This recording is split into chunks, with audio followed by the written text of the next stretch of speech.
Stop everything. If you're not glued to this, you're missing a global wake-up call. Zelensky stormed the UN General Assembly with a speech that was so raw, it shook the room, calling out Russia's nuclear madness and warning that we are in the most destructive arms race in human history, with AI making nukes look like old news. The shocker? Trump's now all in, backing Ukraine to take back every inch of land that Russia occupied, and greenlighting strikes on Putin's oil, and letting NATO buy American weapons for Ukraine without any restrictions. Guys, this is huge, and there is so much more on Trump's pivot to being on the right side of history. Is this Ukraine's and America's big moment of breakthrough, or will Trump go back to listening to Putin's lies?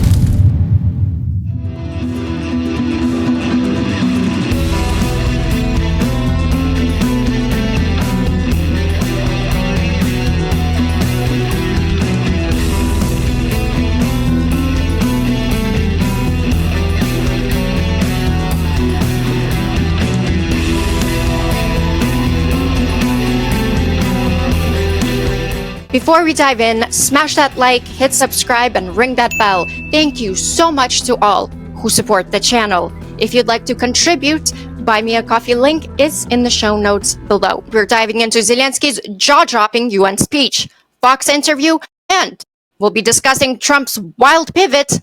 Is Trump's flip the real deal this time, or just a mirage, just like any other time? We'll watch it all and figure it out together. Today, no one but ourselves can guarantee security. Only strong alliances, only strong partners, and only our own weapons. The 21st century isn't much different from the past.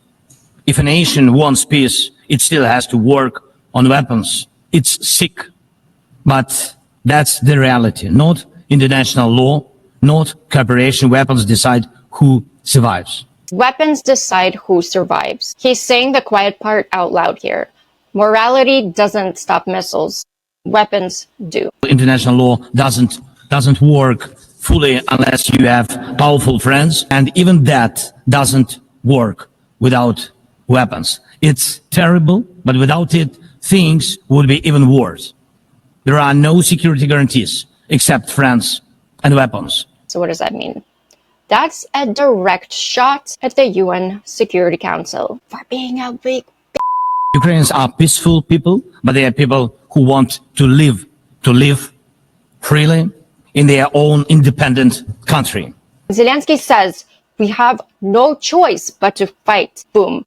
That's a battle cry in front of 193 leaders. During bloodshed, there isn't a single international institution that can truly stop it. That's how weak these institutions have become.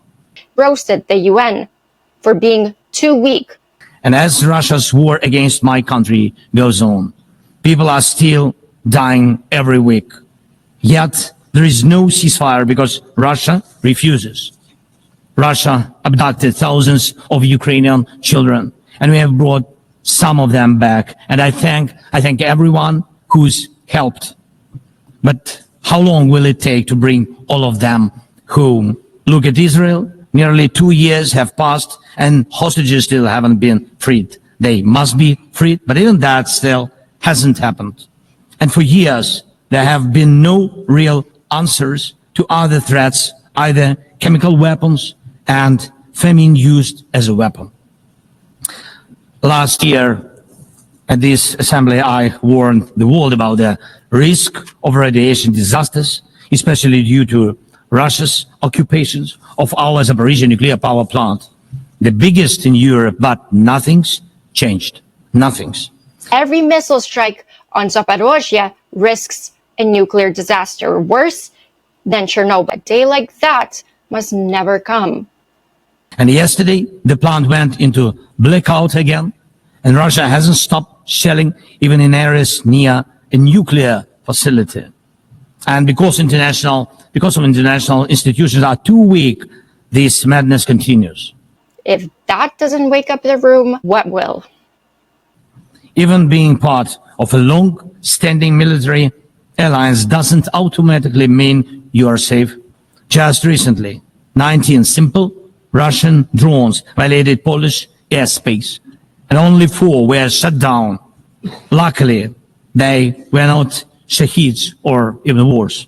Otherwise, the results would have been horrific. Estonia had to call a UN Security Council meeting for the first time in history because Russian fighter jets deliberately entered its airspace. If that doesn't wake up the room, what will? We must not forget about protecting the rights of people and the rights of nations in regions where these rights are under threat. The UN Charter and the Universal Declaration of Human Rights must apply everywhere. But the Taliban in Afghanistan dragged a whole country back into the dark ages. Cartels in some Latin America countries are more powerful than the government there. This is all about collapse of international law and the weakness of the international institutions. And so it's about the rise of weapons. Weapons decide who survives. Ooh, we just heard a lot there. Drones. I wouldn't want terrorists having it. I don't know about you, but that's frightening. And almost every day when we open the news, we see headlines about violent attacks happening all around the world. Most of it is done with weapons. People are already used to, but weapons are evolving faster than our ability to defend ourselves. Now, there are tens of thousands of people who know how to professionally kill using drones.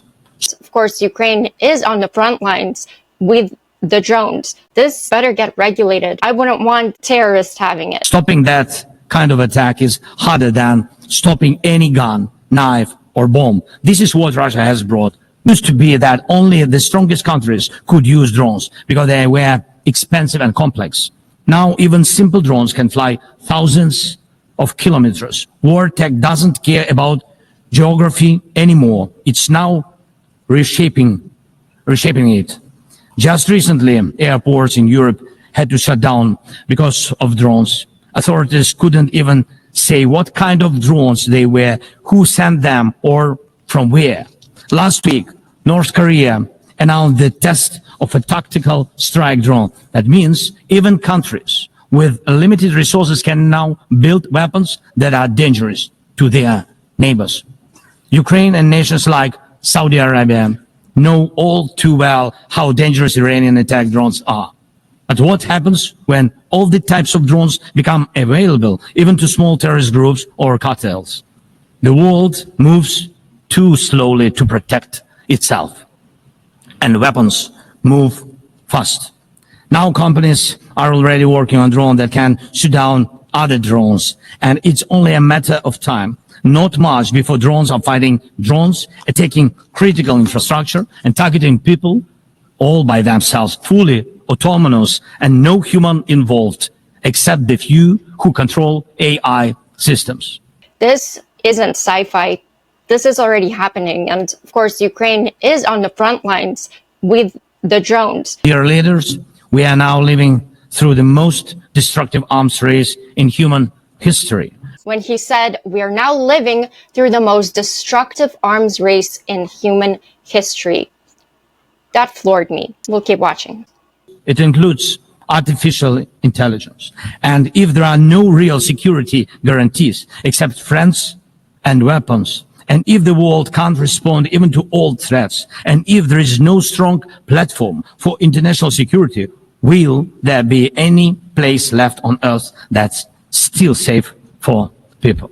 We need global rules now for how AI can be used in weapons, and this is just as urgent as preventing the spread of nuclear weapons. He's calling for global AI weapons rules now, like nuclear treaties, basically. We need to restore international cooperation, real working cooperation for peace and for security. A few years from now might already be too late. 10 years ago, war looked different, and no one imagined that cheap drones could create dead zones, areas stretching for dozens of kilometers where nothing moves, no vehicles, no life. People used to imagine that only after a nuclear strike. Now it's drawn reality. He's basically saying AI drones could outdo nukes, turning entire regions into death zones. Mass-produced, simple drones, and without AI yet. Ukraine doesn't have the big fat missiles dictators love to show off in parades, but we do have drones that can fly up to 2,000-3,000 kilometers. We had no choice but to build them to protect our right to life. Control over the sea used to depend on having a big navy. Ukraine doesn't have a big fleet, but we succeeded. In the Black Sea, we pushed what's left of the Russian navy into remote base. And we did it with sea drones. That's how we protect our ports and maritime trade routes, because Russia has left us no other choice. And our spiderweb operation, when cheap drones destroyed or damaged dozens of expensive Russian strategic bombers, became a real example for special forces around the world of what new weapons can do to old systems. These very Russian bombers attacked our cities. And none of this would have happened if Putin had not started this full-scale aggression, full-scale war. And every year that this war goes on, weapons become even more deadly. And only Russia deserves to be blamed for this. Dear leaders, to protect lives, Ukraine builds underground schools and underground hospitals. To protect lives, we have to spend more on protecting power stations from drone and missile attacks than on building sports facilities or cultural infrastructure. Ukrainian farmers are learning how to protect their equipment from Russia's FPV drone strikes, and for them, that challenge is far greater than climate change. Russia's war has put us in this situation, but do you have protection against similar threats? The facts are simple. Stopping this war now, and with it, the global arms race, is cheaper than building underground kindergartens or massive bunkers for critical infrastructure later.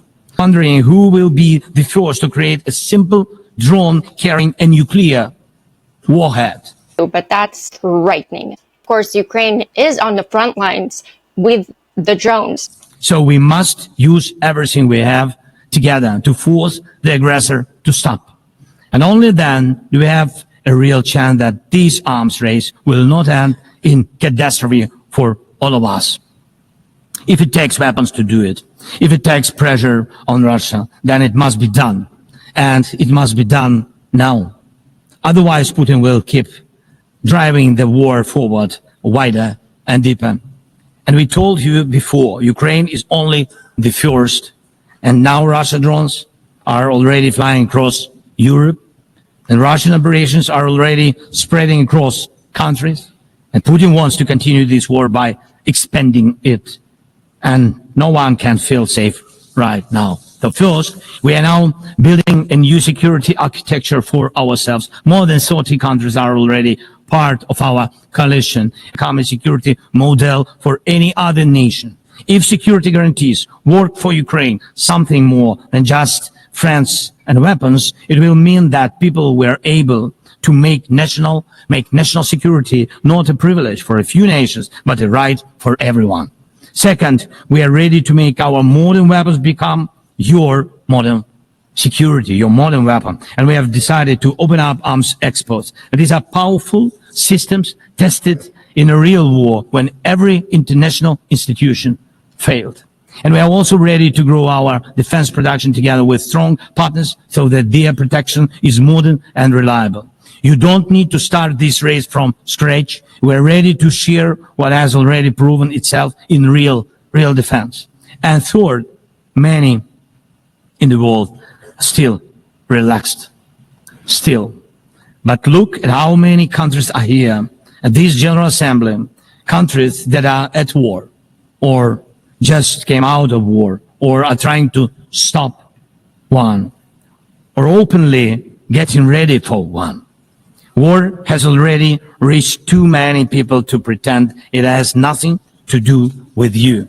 So it depends on you. right there. And I want people to hear it. War has reached too many people for you to pretend that it has nothing to do with you. And yet people are sleepwalking. They're turning the other way. They don't even know that there's a war going on. I swear, here in LA, oblivious to anything. Not all. This is why it's important for us and channels like mine and others to be as loud as possible. We won't have another chance. Whether you help peace or continue trading with Russia and helping Russia to fund this war, it depends on you. Whether prisoners of war will be freed, whether abducted children will come home, whether hostages will be free. It depends on you. What will define existence? War like now, or our joint strong actions as it should be? In the end, peace depends on all of us, on the United Nations. So don't stay silent while Russia keeps dragging this war on. Please speak out and condemn it. Please join us in defending life and international law and order. People are waiting for action. Thank you so much. Slava Ukraini. Absolutely chilling stuff in his speech. Some of the key lines: weapons decide who survives. He's saying the quiet part out loud here. Morality doesn't stop missiles. Weapons do. That's the only way Ukraine can stop Putin, to provide Ukraine with weapons to defend. And then towards the end, when he says, don't stay silent while Russia keeps dragging this war on. So guys, are we gonna stay silent? Such a good speech, absolutely chilling, strong, powerful. I hope the leaders of those countries are listening to Zelenskyy. Trump has tweeted pivot towards Ukraine. After getting to know and fully understand the Ukraine-Russia military and economic situation, and after seeing the economic trouble it is causing Russia, he's saying, I think Ukraine, with the support of the European Union, is in a position to fight and win all of Ukraine back in its original form. We went from you don't go to war with a country that's 10 times your size to now Ukraine can win. This is actually the first time an American president is saying that Ukraine can win. Biden never said that. With Biden, it was always as long as it takes. He had restrictions on weapons. Biden, I'm not making that Trump is like way better, but I'm saying that he wasn't an angel either in this, or gave more support towards Ukraine. With time, patience, and financial support of Europe, and in particular NATO, the original borders from where this war started is very much an option. Why not? Russia has been fighting aimlessly for 3.5 years, should have taken a real military power less than a week to win. True, last year seeing the light. He says, this is not distinguishing Russia. In fact, it is very much making them look like a paper tiger. When the people living in Moscow and all of the great cities, towns, districts all throughout Russia find out what is really going on with this war, the fact that it's almost impossible for them to get gasoline through the long lines that are being formed, go Ukraine, and all of the other things that are taking place in their war economy, where most of their money is being spent on fighting Ukraine. Yes, has great spirit and only getting better. Ukraine would be able to take back their country in its original form, and who knows, maybe even go further than that. Putin and Russia are in big economic trouble, and this is the time for Ukraine to act. He's saying to keep striking, keep doing what you're doing, Ukraine. Keep striking the oil refineries, everything that you've been doing to destroy Russia's economy. And he says, in any event, I wish both countries well. We will continue to supply weapons to NATO, for NATO to do what they want with them. Here, he means NATO can buy American weapons and give them to Ukraine, and they'll have no restrictions on the weapon. Truly an incredible pivot. Why the pivot? It's because Trump finally heard Russia's economy to crumble. That Russia is not this like big, great golden nation. It's a toilet. It's a toilet. It's garbage. It's a gas. Citizens have no plumbing.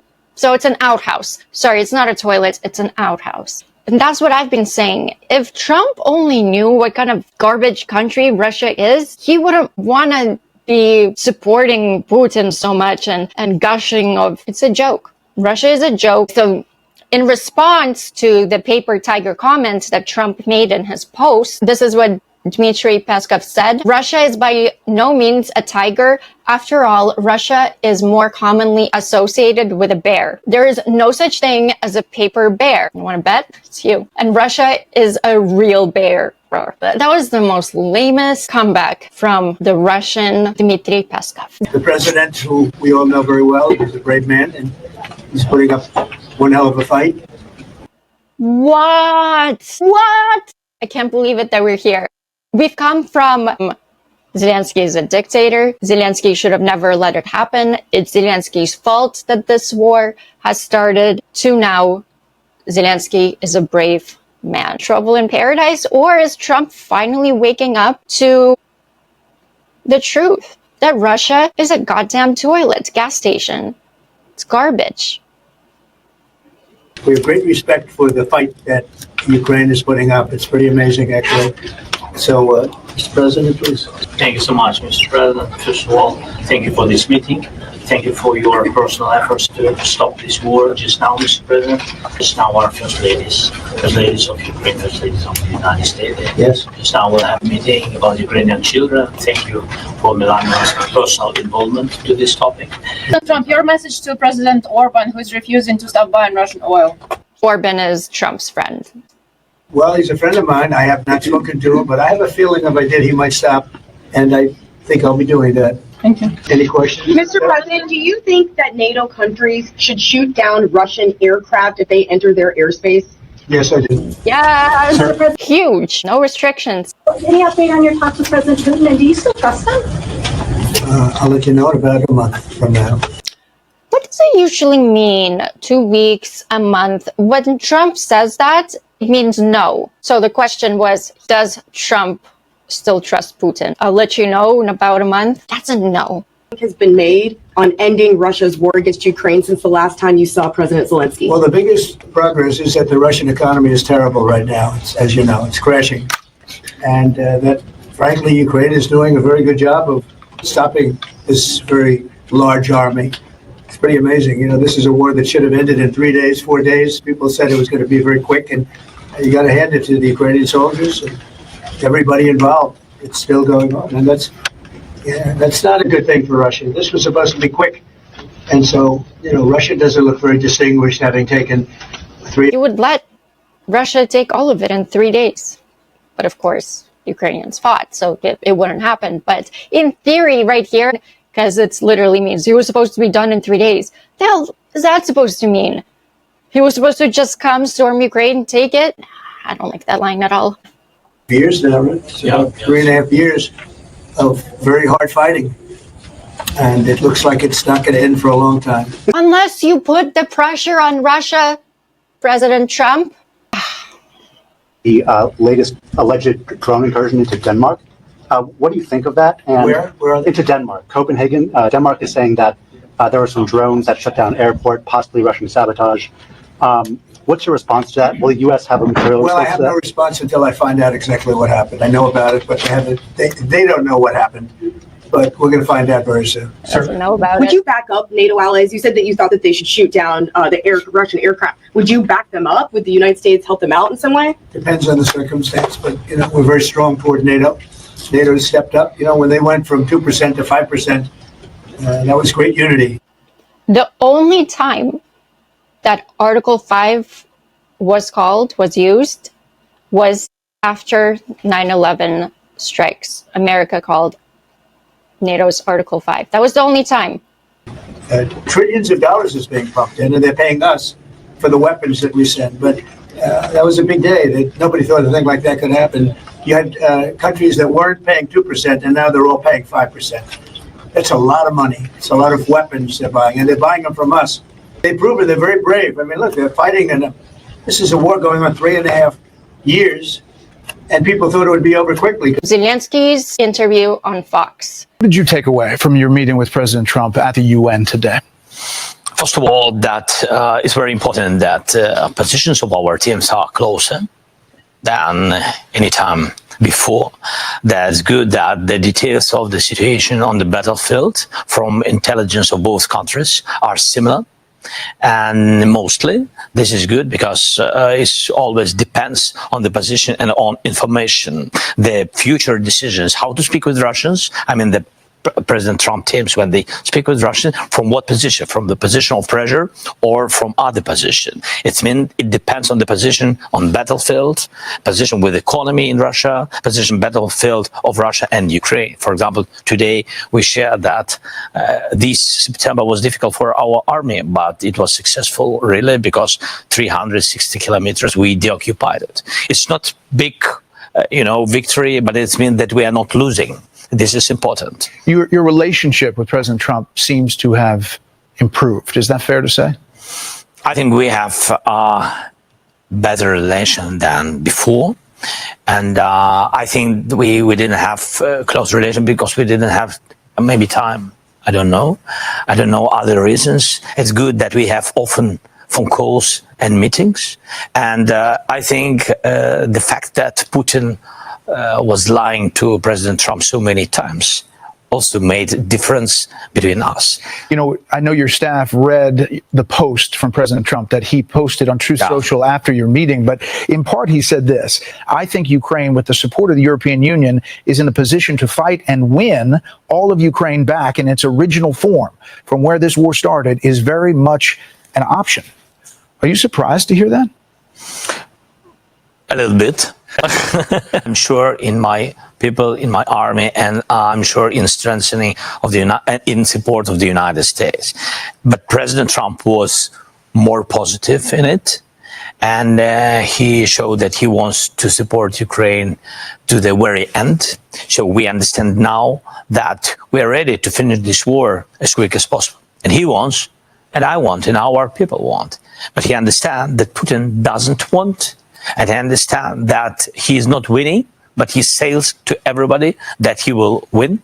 And I see it was a little bit surprising for me. You're right. I was very positive signals from the side that Trump and America will be with us to the end of the war. At last, oh my gosh, took a long time. Now, Trump believes Ukraine can win back all territory. This is a game changer. Zelenskyy also said the relations are better than before, backing strikes on Russia's war machine. This is a game changer meeting. No more give up land for peace at last. No more land swaps. It's Ukraine can now win back all territory. Is there a commitment to put more pressure on Russia, on Vladimir Putin? Yes, President Trump understands that we need more pressure on him. There's not enough pressure from Europe. They are our partners, but it's not enough. We need pressure directly on Putin, on their energy network, on their financing system, on banking system, and etc. We spoke with details about it, and we count on sanctions from the United States side. Since President Putin met with President Trump in Alaska, military strikes in your country targeting civilians, more than 500 casualties, 260 plus, drone strikes, 2,100, armed clashes, 2,700. It's increased exponentially. What do you think happened after that meeting in Alaska? President Trump tried not to close, this diplomatic possibility of negotiations with Putin. He didn't pressure on him before. He wanted to really have negotiations, to really have trilateral meeting between us. And but Putin, as always, he used this situation. He got images with President Trump. He sold to his audience, Russian society. You see, I'm shakeable with the United States. It means that we can continue. So it's different position. President Trump wanted to show Putin that he's ready for negotiations, that we are ready to make some progress. But Putin, he's feeling it's not enough pressure. The next step was going to be a one-on-one meeting between Vladimir Putin and yourself. So right now, That does not look like it's happening. Yeah, because he afraid such. He is afraid. He has to have some outcome, but his outcome for today is to continue the war. Of course, he said to President Trump, and I think sometimes when they have conversations, Russian teams and American teams, they say that they want peace, but it's not true. He also has gone into other NATO countries, 3 jets into Estonia, drones into Poland. Do you think that's part of a plan? Today, President Trump said those NATO allies should shoot down those planes and drones. Denmark was yesterday Denmark. Yes. Baltics, Nordics, Romania. By the way, shameless plug, I did a video on Russia violating NATO airspace and what will possibly happen now that permission from Trump to shoot down the jets and possibly to do it over Ukraine before it hit European territory. It's one of my best videos, more documentary than news. And if you have, and if you liked it, watch it again. All right, let's keep going. Romania already, a lot of countries. So what Putin is doing for today, he is, first of all, his signals to NATO. He wants to feel how they can defend their countries, and he feels that they can't. Not enough air defense. They are not well trained. It's understandable. They are very good professional guys, but they don't have war. Russia in this war more than 10 years. So if these attacks are increasing, if these excursions and intrusions into other NATO countries are increasing, what do you think it's going to take to change Putin's mind that he can't win militarily or that this war needs to come to an end? I think he wants it. He wants to go to other territories. As I said to my colleagues, I said them 1 year ago, look, don't wait when he will finish the war in Ukraine and he will continue somewhere. He can continue somewhere, not finishing in Ukraine. Don't wait till Ukraine falls. Europe, you're getting attacked. Now, stop waiting around. Because he understands that he needs for his war machine, for his factories, for his close circle of businessmen who are in defending military sector, have money, big money. He wants to show that they will continue. And that's why he postponed meetings, any kind of meetings on the level of leaders with me, trilateral, bilateral, doesn't matter how many leaders. He invited you to Moscow, you invited him to Kyiv. Are you willing to meet directly with him in a neutral spot? I didn't invite him to Kyiv. I said, look, if you don't want to meet with me, of course, on the place of Putin, I mean this from his side, of course you will invite me to Moscow. Mm-hmm. It's just for postponed the meeting. Hell no that Zelensky would go to Moscow for these peace talks. They tried to assassinate him. So for Zelensky to go to Moscow for peace talks, he's going to get murdered. This is the same if I will invite him to Kyiv. Yes, he has the choice. Yeah. And Trump teams, my team, Trump team, my team, Europeans, including Macron and other leaders, and Turkey president. I know that President Erdogan was in your... Yeah. All of us, all our teams proposed meeting in Turkey, Saudi Arabia, Qatar, in Europe neutral, like Austria, Switzerland. So we said, even if you want somewhere like Kazakhstan. Somewhere where there's no ICC, because don't forget, Putin is wanted by the ICC. He's a wanted war criminal. The crime that he's wanted for is for kidnapping Ukraine's children. 20,000 recorded kidnappings, but it's likely way, way higher. That's it. So I talked to President Erdogan yesterday here at the UN. I asked him about his thoughts about how long this might take. Here he is. Do you think the war ends soon? I don't really believe that it will. And that's not a good thing for the world. It's not good news. And we thinking about this in this manner is heavy on our hearts. The world must put pressure, economic pressure on Russia. If that doesn't happen, this war will keep going. And he understands that Putin doesn't want to finish the war. And he understands that not enough pressure on Putin. Really, I know that he understands it. We need pressure. From whom? United States, President Trump. And I think that President Trump can change the attitude of Xi Jinping to this war. Don't feel that China wants to finish this war. China, India, they're all contributing here. European nations, the president said, need to get off oil. but need to do it with the U.S. Do you think that that is going to happen? I think Iran will never be on our side because we'll never be on the side of the United States. I think India mostly with us. Yes, we had these questions with energy, but I think that President Trump can manage it with Europeans, make more close and strong relations with India. And I think we have to do everything not to withdraw Indians, and they will change their attitude to Russian energy sector, I'm sure. With China, it's more difficult, not in their interest to not to support Russia.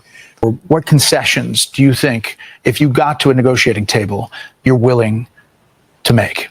It's important that today we had good conversation with President Trump, and I think he understands for today that we can't just swap territories. It's not fair. It's not real. So you think his position has changed? Zelensky said, first of all, it's important that Trump understands today that we can't swap territories. It's not fair.